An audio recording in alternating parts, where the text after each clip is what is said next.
سيتأخر حسم برشلونة لفوزه رسميا بلقب الليغا بالخسارة مساء أمس الأربعاء بنتيجة 2-1 ضد رايو فاليكانو ضمن منافسات الجولة 31 من الليغا. وبهذه الهزيمة تجمد رصيد برشلونة عند 76 نقطة في صدارة جدول ترتيب الليغا، بينما رفع رايو فاليكانو رصيده إلى 43 نقطة في المركز التاسع.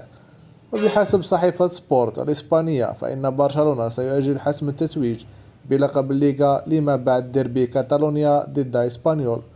وأضافت الصحيفة: إذا وصل برشلونة الانتصارات في المباريات المقبلة ولم يفقد ريال مدريد أي نقاط، سيكون الحسم للبارسا في مواجهة ريال سوسيداد بالجولة 35.